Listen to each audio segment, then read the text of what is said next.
ជំរាបសួរបងប្អូនទាំងអស់គ្នាថ្ងៃនេះខ្ញុំមានជាមួយនឹងមីនុយសម្លកកោឆ្អឹងជំនីជ្រូកមកចែករំលែកជូនកោធម្មតាហ្នឹងបើសិនជាបងប្អូនចុងភៅស្អីៗគ្នាយើងដែលគាត់អាសាស្លគឺគាត់ចេះប៉ុន្តែនៅមានបងប្អូនយើងមួយចំនួនដែលគាត់ចូលចិត្តញ៉ាំប៉ុន្តែអត់ទាន់ចេះស្លអញ្ចឹងឥឡូវនេះចង់ដឹងពីរបៀបធ្វើក៏ដូចជាគ្រឿងផ្សំរបស់ខ្ញុំយ៉ាងណាសូមមកតាមដានទស្សនាទាំងអស់គ្នាធ្វើការថ្ងៃនេះគឺគ្រូសាខ្ញុំគាត់កំងសម្លកកោដោយសារតែស្លយូរដែរអញ្ចឹងក៏ខ្ញុំឆ្លៀតថត vlog ជូនបងប្អូនទស្សនាដែរសម្រាប់បន្លែស្លកកោរបស់ខ្ញុំគឺមានតែប្រហែលមុខដែលខ្ញុំបានបង្ហាញនៅក្នុងវីដេអូនេះទេផ្នែកសាច់ដែលខ្ញុំយកមកស្លកកោថ្ងៃនេះគឺមានតែឆ្អឹងជំនីជ្រូកក៏ដូចជាសាច់ជ្រូក3ជាន់និងកំពឹសទេប៉ុន្តែបើសិនជាបងប្អូនអត់ចំណូលជាមួយនឹងសាច់គឺយើងអាចជំនួសទៅជាមួយនឹងត្រីវិញក៏បានដែរកោកុំភ្លេចជាមួយនឹងអង្ករលីងបានអង្ករលីងដាក់ទៅសម្លកកោយើងនឹងខាប់ឆ្ងាញ់ដល់វគ្គចិត្តបន្លែគឺដំបូងខ្ញុំយកត្រប់ពុតញងនឹងមកធ្វើការបេះហើយខ្ញុំបេះលាងសម្អាតវាមកស្អាតទៅខ្ញុំដាក់វាលីងនិយាយរួមទៅយើងចង់ដាក់វាបង់ចូលជាមួយនឹងបន្លែកកោតែម្ដងក៏បានដែរខ្ញុំចង់យកវាទៅលីងឲ្យឈ្ងុយសិនហើយនៅពេលដែលសម្លកកោរបស់ខ្ញុំជិតឆ្អិនហ្នឹងទើបខ្ញុំដាក់បង់ជាមួយនឹងត្រប់ពុតញងតាមក្រោយខ្ញុំមកធ្វើការបើកភ្លើងដើម្បីដាក់រំលីងជាមួយនឹងត្រប់ពុតញងត្រប់ពុតញងនេះបើសិនជាបងប្អូនមួយចំនួនដែលគាត់អត់ចេះញ៉ាំឬក៏អត់ចំណូលហ្នឹងគឺយើងអាចដកចេញបានគ្រាន់តែថាសម្លកកោភាគច្រើនណាគឺគេដាក់ជាមួយនឹងត្រប់ពុតញងហ្នឹង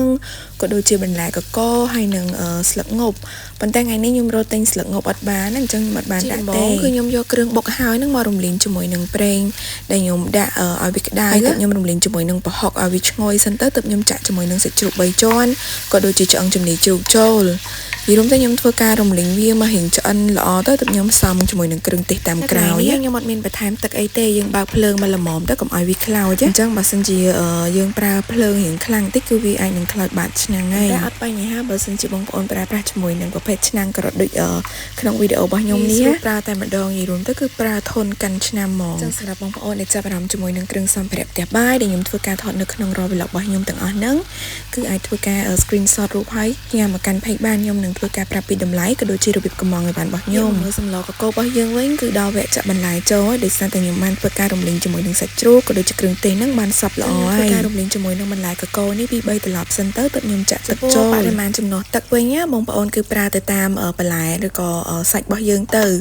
អញ្ចឹងយើងធ្វើការគ្របទុករហូតតទៅវាពុះល្អទៅទើបយើងបង់ជាមួយម្ទេស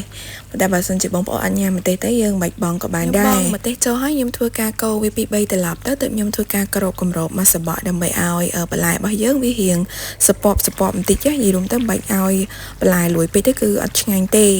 ជាបន្តទៅខ្ញុំបើកគម្របបង់ជាមួយនឹងអង្ករលីងអង្ករគេអត់ដែរចោលជាមួយអង្ករលីងទេអញ្ចឹងបងប្អូនកុំភ្លេចដាក់ជាមួយនឹងអង្ករលីងបុកម៉ត់ណា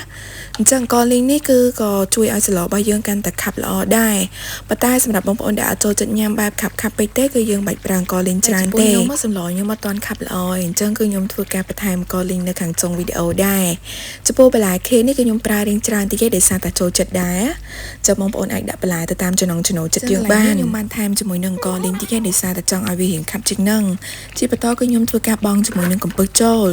បង់កំពឹសចូលហើយយើងធ្វើការច្បល់កូរវាពី3ត្រឡប់ទៅគឺអាចបិទភ្លើងដាក់ចុះបានហើយកុំភ្លេចបង់ជាមួយនឹងត្រប់ពុតញងគឺត្រប់ពុតញងដែលខ្ញុំបានធ្វើការរំលីងនៅខាងដើមវីដេអូហ្នឹងគឺយើងយកវា100នៅពេលដែលសម្លយើងហ្នឹងរៀបបិទភ្លើង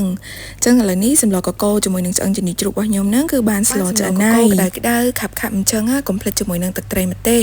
បានជាមួយនឹងទឹកត្រីញិចម្ទេសយើងហឹលហ្នឹងគឺកាន់តែបន្ថែមឲ្យស្លរបស់យើងហើយក៏ដូចជាបាយមួយពេលនេះកាន់តែមានរសជាតិឆ្ងាញ់ហ្មងសម្រាប់បងប្អូនដែលចាប់អារម្មណ៍ជាមួយនឹងសម្ភារៈផ្ទះបាយរបស់ខ្ញុំមានខ្ទះក៏ដូចជាឆ្នាំងនិងគ្រឿងសម្ភារៈផ្សេងគឺបងប្អូនអាចធ្វើការ screenshot ផ្ញើរូបមកកាន់ page បានអស់នេះគឺខ្ញុំលក់ដាច់ខ្លាំងមែនទែនដោយសារតែរបស់គេគឺ best សាហាវហ្មងនិយាយរួមអ្នកដែលគាត់បានប្រើជាមួយនឹងប្រភេទឈុតឆ្នាំងដែលខ្ញុំបានលក់នេះគឺគាត់ដឹងពីគុណភាពហើយខ្ញុំបានឈានដល់ទីបញ្ចប់ហើយសូមអរគុណច្រើនដែលបានតាមដានទស្សនាតាមវីដេអូចូលចិត្តដល់វីដេអូចែករំលែករបស់ខ្ញុំកុំភ្លេចជួយ follow page ខ្ញុំអ្នកមួយផងណាបងប្អូនជួបគ្នានៅវីដេអូក្រោយ